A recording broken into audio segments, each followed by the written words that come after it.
Assalamualaikum warahmatullahi wabarakatuh. Kami di sini dari kelompok 2, mata kuliah pengauditan 1, akan memaparkan materi tentang memperkirakan resiko pengendalian. Di sini saya ditemani dengan anggota kelompok saya, yaitu 1. Dewi Ayu Safitri dengan NPM 20.0102.008. Yang kedua, Fitri Wahyu Sianingsi dengan NPM 20.0102.0011. Yang ketiga, Winda Rustianingrum dengan NPM 20.0102.0014. Yang keempat, Destiana Nul Alfitri dengan NPM 20.0102.0016. Dan yang terakhir, Novia Maimunatul dengan NPM 20.0102.0018. Kelompok kami akan membahas mengenai materi yang pertama, menilai resiko pengendalian, yang kedua, menilai resiko pengendalian dalam suatu lingkungan teknologi informasi, yang ketiga, dampak dari strategi audit pengendalian. Saya Fitri Wahyu Stianingsih akan menjelaskan materi yang pertama, yaitu menilai resiko pengendalian. Menilai resiko pengendalian yaitu proses penilaian tentang efektivitas suatu perusahaan dalam mencegah dan mendeteksi salah saji material dalam penyusunan laporan keuangan. Tujuan dari menilai resiko pengendalian assessing control risk adalah untuk membantu auditor dalam membuat suatu pertimbangan mengenai resiko salah saji yang material dalam asersi laporan keuangan. Resiko pengendalian ditetapkan untuk masing-masing asersi pengelolaan transaksi, dan karena banyak kegiatan pengendalian berkaitan dengan jenis-jenis transaksi tertentu, maka biasanya auditor memulai dengan menetapkan resiko untuk asersi-asersi kelompok transaksi, seperti asersi keberadaan, keterjadian, kelengkapan, penilaian, atau pengalokasian untuk transaksi-transaksi penerimaan kas dan pengeluaran kas. Dalam membuat penilaian resiko pengendalian untuk suatu asersi adalah penting bagi auditor untuk yang pertama mempertimbangkan pengetahuan yang diperoleh dari prosedur untuk memperoleh suatu pemahaman mengenai apakah pengendalian yang berhubungan dengan asersi telah dirancang dan diterapkan dalam operasi oleh manajemen entitas. Yang kedua, mengidentifikasi salah saji potensial yang dapat muncul dalam asersi entitas. Yang ketiga, mengidentifikasikan pengendalian-pengendalian yang diperlukan yang mungkin akan mencegah atau mendeteksi dan memperbaiki salah saji. Yang keempat, melaksanakan pengujian pengendalian terhadap pengendalian-pengendalian yang diperlukan untuk menentukan efektivitas rancangan dan pengoperasian dari pengendalian-pengendalian tersebut. Yang terakhir, mengevaluasi bukti dan membuat penilaian. Dalam menetapkan risiko, seorang auditor itu perlu melakukan hal-hal berikut. Misalnya asersi itu yang pertama perlu melakukan penilaian atau klasifikasi transaksi pengeluaran kas, mungkin tidak dicatat kelengkapannya atau mungkin dicatat tapi dengan jumlah yang salah. Kemudian ada semua cek harus bernomor, tercetak dan dipertanggungjawabkan. Kemudian yang ketiga, cek yang belum digunakan itu harus disimpan di tempat yang aman. Untuk yang selanjutnya, melakukan pengecekan secara independen antara ikhtisar harian cek yang diterbitkan dengan penjurnalan kepengeluaran kas. Kemudian yang terakhir ada rekonsiliasi bank periodik secara independen. Kemudian ada pengendalian yang harus dilakukan. Yang pertama yaitu semua transaksi pembayaran dilakukan dengan menggunakan cek. Yang kedua, periksa buku cek untuk memastikan bahwa semua cek telah bernomor, tercetak, dan periksa urutan pemakaiannya pada register cek atau jurnal pengeluaran kas. Kemudian yang selanjutnya ada observasi penanganan dan penyimpanan cek. Yang keempat, observasi pelaksanaan pengecekan independen atau melakukan pengecekan independen. Untuk yang terakhir ada observasi pembuatan rekonsiliasi atau memeriksa rekonsiliasi bank. Kemudian ada pengujian pengendalian, yaitu tanyakan metode untuk melakukan pengeluaran kas dan memeriksa buku cek. Pada slide sebelumnya terdapat tabel pada kolom ketiga, yaitu contoh sebelumnya menunjukkan sebuah daftar kemungkinan pengujian pengendalian pada setiap pengendalian yang diperlukan telah ditetapkan pada kolom kedua. Nah, pengujian tersebut itu meliputi pemilihan suatu sampel dan inspeksi atas dokumen-dokumen yang bersangkutan atau yang berhubungan. Nah, pengujian pertanyaan pada personil perusahaan itu mengobservasi personil perusahaan dalam melaksanakan prosedur pengendalian dan melakukan ulang pengendalian tertentu. Kemudian materi yang selanjutnya yaitu mempertimbangkan pengetahuan yang diperoleh dari prosedur untuk memperoleh suatu pemahaman. Nah, di sini kita sebagai auditor itu ketika kita menjadi auditor itu mendapatkan suatu pemahaman mengenai pengendalian di situ biasanya akan membuat pertanyaan, mengamati pelaksanaan tugas dan pengendalian, dan juga memeriksa dokumen-dokumen. Dalam proses tersebut, auditor itu mungkin akan mendapatkan bukti yang akan mengizinkannya untuk menilai resiko pengendalian di bawah maksimal. Lalu, bagaimana cara mengidentifikasi salah saji potensial?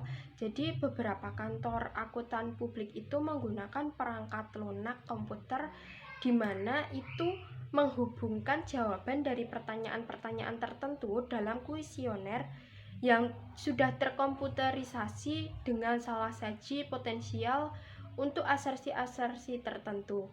Tetapi, seorang auditor itu juga perlu memahami logika bahwa sistem pendukung keputusan yang terkomputerisasi itu dapat digunakan untuk nantinya itu melakukan evaluasi pengendalian internal dan untuk menilai salah saji potensial yang nantinya itu ada kemungkinan bisa muncul dalam asersi laporan keuangan tertentu. Nah, salah saji potensial itu dapat diidentifikasikan untuk asersi yang memiliki suatu hubungan dengan setiap kelas transaksi utama, dan di situ asersi yang berhubungan dengan setiap saldo akun yang signifikan. Misalnya, seorang auditor itu dapat mengidentifikasi pengendalian yang diperlukan yang mungkin dapat mencegah atau mendeteksi dan memperbaiki salah saji potensial tertentu dengan menggunakan perangkat lunak komputer yang nantinya itu memproses suatu jawaban kuesioner pengendalian internal atau dengan cara manual menggunakan daftar atau checklist.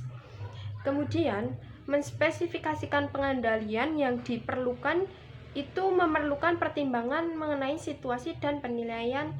Sebagai contoh itu, jika terdapat volume transaksi pengeluaran kas yang tinggi, maka pemeriksaan independen antara ringkasan harian dari cek-cek yang dituju untuk diterbitkan dengan pemasukan dalam jurnal, kemudian pengeluaran kas yang memungkinkan pendeteksian secara tepat waktu dari salah saji, nah itu mungkin bisa diperlukan.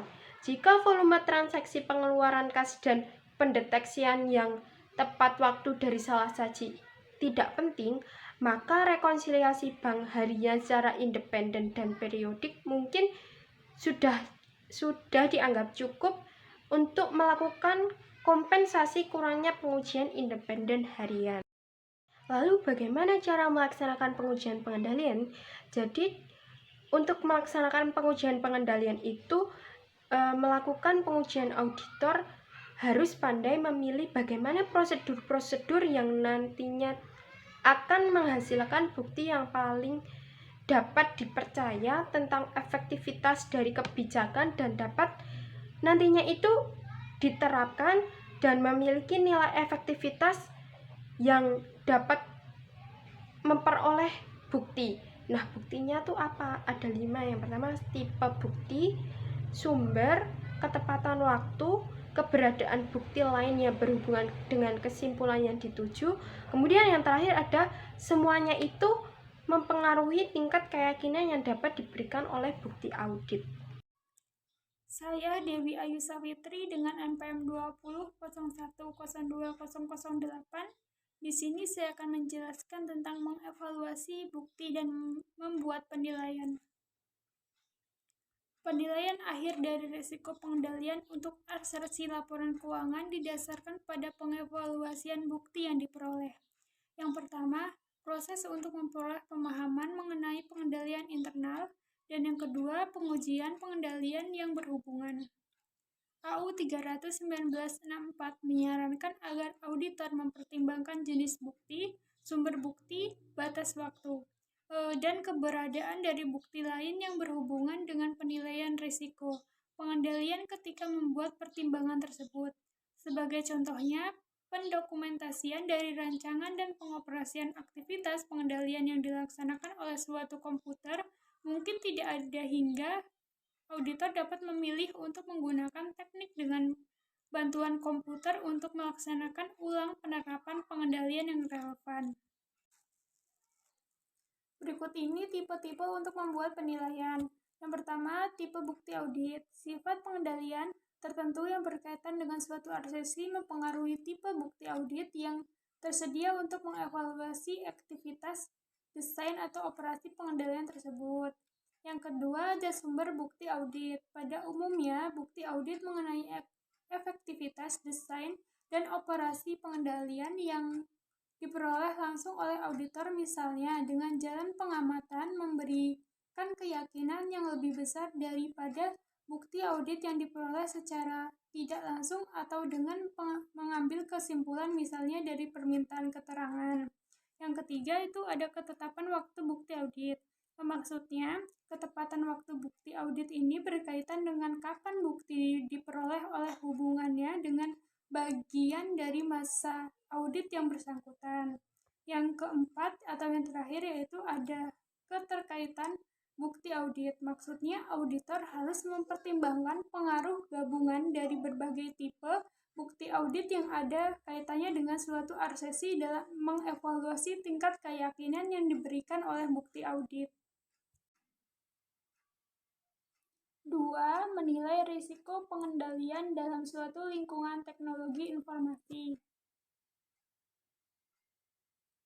Pengertiannya yaitu pengendalian pemrosesan informasi termasuk dalam prosedur pengendalian umum dan prosedur pengendalian aplikasi. Selain itu, auditor juga harus mengetahui prosedur tindak lanjut manual untuk transaksi yang diidentifikasi oleh pengendalian aplikasi dan kemungkinan bahwa pengendalian pemakaiannya secara langsung berhubungan dengan suatu asersi. Selanjutnya, ada strategi untuk melaksanakan pengujian pengendalian. Berikut ini adalah 3 strategi yang berhubungan dengan pengendalian risiko. Yang pertama, menilai risiko pengendalian berdasarkan pengendalian pemakaian. Yang kedua, merancang suatu penilaian risiko pengendalian yang rendah berdasarkan pengendalian aplikasi. Yang ketiga, merancang suatu penilaian risiko pengendalian yang tinggi berdasarkan pada pengendalian umum dan tindak lanjut manual. Selanjutnya, ada 2 pengendalian. Yang pertama, pengendalian pemakaian. Dalam banyak kasus, klien mungkin merancang prosedur manual untuk menguji kelengkapan dan keakuratan dari transaksi yang diproses oleh komputer. Alternatif lainnya yaitu seorang individu dalam suatu departemen pemakaian dapat membandingkan output yang dihasilkan oleh komputer dengan dokumen sumber yang mendukung transaksi tersebut. Jika terdapat prosedur semacam itu, maka auditor dapat menguji pengendalian pemakaian yang berhubungan dengan suatu asersi secara langsung, serupa dengan pengujian pengendalian dalam struktur manual. Yang kedua, ada pengendalian aplikasi. Banyak perusahaan memiliki beberapa tingkatan pengendalian manajemen yang menyediakan suatu tingkat peninjauan transaksi yang lebih tinggi yang menjadi tanggung jawab mereka. Namun demikian, pengendalian manajemen tersebut mungkin tidak menyediakan keyakinan yang cukup sehingga memungkinkan auditor untuk mengurangi risiko pengendalian hingga satu tingkat yang rendah. Sebagai akibatnya, seorang auditor mungkin merancang suatu strategi untuk menilai resiko pengendalian pada tingkat yang rendah berdasarkan pengendalian aplikasi komputer. Dalam rangka melaksanakan strategi ini, auditor seharusnya melakukan 1. Menguji pengendalian aplikasi komputer. Yang kedua, menguji pengendalian umum komputer. Yang ketiga, menguji tindak lanjut manual untuk pengecualian yang dicatat oleh pengendalian aplikasi. Ketiga hal tersebut penting dalam strategi ini untuk menguji pengendalian. Pada dasarnya, hal itu menyediakan keyakinan yang meningkatkan bahwa pengendalian aplikasi telah berfungsi secara konsisten. Materi selanjutnya akan dijelaskan oleh rekan saya. Perkenalkan, saya Novia Memunatul, NPM 2001020018, ingin melanjutkan tentang pengendalian umum dan proses tidak lanjut. Untuk hal ini, beberapa asersi auditor mungkin merencanakan suatu strategi audit yang menekankan pada prosedur analitis atau pengujian rincian dan puas dengan menilai risiko pengendalian yang berhubungan dengan asersi pada tingkat yang tinggi. Contohnya, Audit Guide menyajikan suatu strategi audit yang memungkinkan auditor untuk menyelesaikan tugas ini berdasarkan bukti mengenai efektivitas pengendalian umum dan prosedur tindak lanjut manual. Ketika penguji pengendalian umum, biasanya auditor akan mempelajari efektivitas rancangan dan menguji pengendalian aplikasi. Sebagai tambahan, auditor dapat membuat kesimpulan mengenai efektivitas pengendalian aplikasi dalam mengidentifikasikan pengecualian melalui pengajuan pernyataan kepada individu yang berpengetahuan yang melaksanakan prosedur tindak lanjut manual. Contohnya, mereka mungkin memahami arus transaksi secara cukup mendetail sehingga dapat mengantisipasi transaksi yang seharusnya muncul dalam laporan pengecualian. Ketika transaksi tersebut itu benar-benar muncul dalam laporan pengecualian, auditor dapat menarik suatu kesimpulan mengenai pengendalian yang terprogram. Bukti ini mungkin cukup bagi auditor untuk menilai risiko langsung pada pengendalian tingkat tinggi, tapi auditor seharusnya menguji program secara langsung dengan teknik audit berbantuan komputer jika ingin menilai risiko pengendalian pada tingkat sedang atau rendah. Slide selanjutnya, teknik audit berbantuan komputer.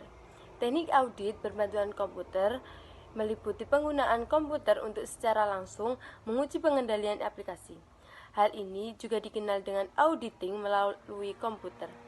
Pengujian ini digunakan secara ekstensif dengan menguji rutinitas validasi, masukan perbaikan melalui komputer, dan pengendalian proses terprogram.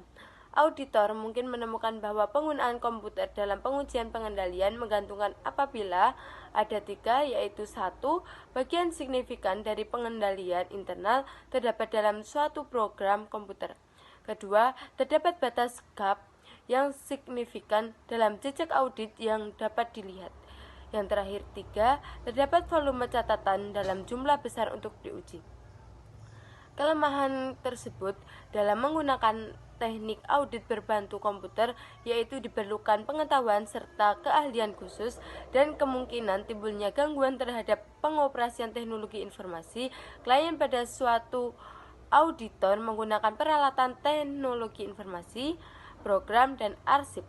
Terakhir, teknik audit berbantu komputer menyediakan suatu cara yang efektif untuk menguji pengendalian aplikasi komputer. Auditor juga harus menguji efektivitas operasi dari prosedur tindak lanjut manual dalam rangka menarik kesimpulan mengenai prosedur tindak lanjut manual dalam rangka menarik kesimpulan mengenai efektivitas keseluruhan dari prosedur pengendalian. Teknik audit berbantu komputer yang penting digunakan untuk menguji pengoperasian dan pengendalian aplikasi terprogram tertentu, termasuk 1. Simulasi paralel, 2. Pengujian data, 3. Fasilitas pengujian terintegrasi, dan 4. Pemantauan yang berkelanjutan atas sistem real-time online. Masing-masing teknik tersebut akan dibahas secara langsung. Nah, penjelasan simulasi paralel.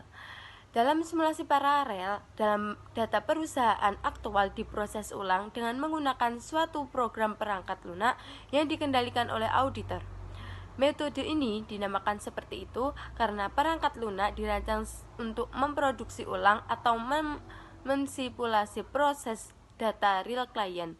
Suatu gambaran grafis dari pendekatan ini dapat dilaksanakan pada waktu yang berbeda-beda sepanjang tahun di mana audit dilakukan, dan juga diaplikasikan pada proses ulang data historis. Pendekatan ini tidak mengganggu arsip klien dan dapat dilaksanakan pada fasilitas komputer independen. Pendekatan ini memiliki keuntungan-keuntungan, yaitu 1. Karena digunakan data real, maka auditor dapat memeriksa transaksi dengan menelusuri ke dokumen sumber dan persetujuan. Kedua, ukuran sampel dapat dikembangkan dengan biaya tambahan yang relatif kecil. Yang ketiga, auditor dapat secara independen menjalankan pengujian.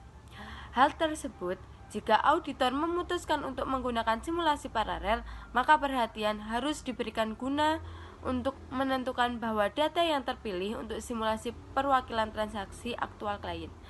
Juga mungkin bahwa sistem klien dapat melakukan operasi yang dilakukan kapasitas perangkat lunak auditor. Selanjutnya, data pengujian. Dengan pendekatan data pengujian, transaksi buatan disiapkan oleh auditor dan diproses menurut pengendalian auditor dengan program komputer klien. Data pengujian terdiri dari suatu transaksi untuk setiap kondisi yang valid dan tidak valid yang ingin diuji oleh auditor. Sebagai contoh, data pengujian pengajian dapat memasukkan suatu kondisi lembur yang valid dan tidak valid. Output dari pemproses data pengujian kemudian dibandingkan dengan output yang diharapkan auditor untuk menentukan apakah pengendalian beroperasi secara efektif. Pendekatan pengujian ini relatif mudah, cepat, dan efektif. Tabel keputusan yang digunakan untuk mendokumentasikan pengendalian terprogram dapat berguna dalam mengidentifikasikan kondisi yang akan diuji dengan data penguji. Metode ini akan memiliki beberapa kekurangan, yaitu ada 5. 1. Program klien diuji hanya pada titik waktu tertentu dan tidak sepanjang periode. 2. Metode yang digunakan yaitu suatu pengujian di mana hanya pengendalian yang akan ada dan yang berfungsi yang diuji oleh program. 3. Tidak terdapat pemeriksaan dokumentasi yang secara aktual diproses oleh sistem. 4. Operator komputer mengetahui bahwa data pengujian sedangkan dijalankan sehingga dapat mengurangi validasi output. Dan yang terakhir, 5. Lingkup pengujian terbatas pada imajinasi auditor dan pengetahuan tentang pengendalian dalam aplikasi. Selanjutnya, fasilitas pengujian terintegrasi. Pendekatan fasilitas pengujian ini membutuhkan pembentukan suatu subsistem yang kecil dan dalam sistem teknologi informasi reguler. Hal ini dapat dilakukan dengan menciptakan file master buatan atau catatan asli buatan ke dalam arsip klien yang ada. Data pengujian yang diberikan kode secara khusus untuk berhubungan dengan file master buatan diperkenalkan ke dalam sistem bersama dengan transaksi aktual. Data pengujian harus memasukkan semua jenis kekeliruan, transaksi, dan pengecualian yang dapat ditemui. Dengan cara ini, data pengujian merupakan sub dari pengendalian terprogram seperti data aktual. Untuk subsistem atau file buatan, suatu rangkaian atau output terpisah dihasilkan. Hasilnya dapat dibandingkan dengan yang diharapkan oleh auditor. Metode ITF memiliki kelemahan, yaitu resiko potensial terjadi keliruan dalam data klien. Selain itu, modifikasi juga mungkin diperlukan dalam program klien untuk mengakomodasi data buatan. Hal ini dapat diperhatikan perlu diberikan untuk membalik sistem transaksi pengujian yang dimasukkan ke dalam catatan akuntansi klien. Pemantauan yang berkelanjutan terhadap sistem OLRT dalam data pengujian dapat digunakan untuk menguji pengendalian dalam pemasukan online atau pemrosesan online. Akan tetapi, pendekatan ini tidak digunakan secara luas oleh auditor karena kontaminasi terhadap file data, kesulitan dalam menyiapkan data hipotetis. Dalam hal pengujian tradisional, auditor seringkali mengatur pemantauan berkelanjutan dari sistem. Dengan teknik ini, suatu rutinitas audit ditambahkan dalam program proses klien. Transaksi yang dimasukkan dalam sistem diambil sampelnya pada interval acak, dan output dari rutinitas digunakan untuk menguji pengendalian. Untuk melakukan pengintegrasian dari perangkat lunak audit ke dalam sistem proses OLRT, kemampuan kaitan audit harus dibangunkan ke dalam program komputer klien, baik program pengoperasian maupun program aplikasi pada saat diciptakan. Kaitan audit adalah titik di mana suatu program, mungkin modul audit, atau program untuk diintegrasikan ke dalam aktivitas pemrosesan normal sistem. Modul audit ini menyediakan suatu cara bagi auditor untuk memilih transaksi yang memiliki karakteristik penting bagi auditor, seperti beberapa jenis transaksi tertentu atau jumlah yang lebih besar atau lebih kecil dari nilai yang telah ditentukan. Secara transaksi tertentu dapat ditetapkan sebagai transaksi yang penting. Suatu catatan dapat dibuat dengan satu atau beberapa metode. Dari dua metode tersebut memberikan label pada transaksi dan log audit. Di sini, saya Desiana Nur Alfitri, NPM 20.0102.0016 akan melanjutkan presentasi. Pemantauan berkelanjutan terhadap sistem OLRT. Data pengujian dapat digunakan untuk menguji pengendalian dalam pemasukan online atau maupun pemrosesan online. Dengan teknik ini, suatu rutinitas audit ditambahkan dalam program pemrosesan klien. Transaksi yang dimasukkan dalam sistem akan diambil sampelnya pada interval acak, dan output dari rutinitas digunakan untuk menguji suatu pengendalian. Untuk melakukan pengintegrasian dari perangkat lunak audit yang akan dimasukkan ke dalam sistem pemrosesan OLRT. Kemampuan kaitan audit harus dibangun ke dalam program komputer klien, baik program pengoperasian maupun program aplikasi pada saat aplikasi-aplikasi tersebut diciptakan. Kaitan audit merupakan titik di mana suatu program memungkinkan adanya modul audit atau suatu program untuk mengintegrasikan ke dalam aktivitas pemrosesan normal suatu sistem. Memberi label pada transaksi. Memberi label pada transaksi ini meliputi suatu penempatan suatu indikator maupun label pada transaksi-transaksi tertentu. Adanya label ini akan membuat suatu transaksi tersebut dapat ditelusuri melalui sistem ketika sedang diproses. Sistem harus diprogram terlebih dahulu untuk menyediakan suatu cetakan dari semua langkah yang dilalui oleh suatu transaksi. Data di mana transaksi yang akan diberi label ini berinteraksi pada langkah-langkah tertentu dalam pemrosesan juga dapat diperoleh. Transaksi atau kejadian yang teridentifikasi akan ditulis ke dalam suatu file yang tersedia hanya bagi seorang auditor saja. Materi yang selanjutnya adalah menilai pengendalian teknologi informasi. Pada proses untuk menilai resiko, pengendalian merupakan sama baik ketika seorang klien menggunakan pengendalian manual. Pengendalian yang akan diambil, keuntungan dan teknologi informasi maupun keduanya. Oleh karena itu, penting untuk mempertimbangkan pengetahuan yang diperoleh dari prosedur untuk memperoleh suatu pemahaman. Dengan mengidentifikasi salah saji potensial yang muncul dalam asersi. Mengidentifikasi pengendalian yang diperlukan sebagai upaya untuk mencegah atau mendeteksi dan memperbaiki salah saji tersebut. Melaksanakan pengujian pengendalian dan mengevaluasi bukti dan membuat suatu penilaian. Yang ketiga yaitu dampak dari strategi audit pendahuluan. Oke, yang selanjutnya pengertian. Tanpa kita melihat strategi suatu audit yang dipilih untuk menjadi suatu bagian tertentu dari audit tersebut, auditor akan diminta untuk mengidentifikasi jenis salah saji material dalam penilaian. Namun, cara auditor mempertimbangkan faktor-faktor yang mempengaruhi resiko salah saji dan menilai resiko dapat bervariasi dalam beberapa hal. Hal tersebut tergantung dengan berkenaan dengan strategi audit yang akan dipilih oleh seorang auditor. Yang selanjutnya, dampak dari strategi audit pendahuluan.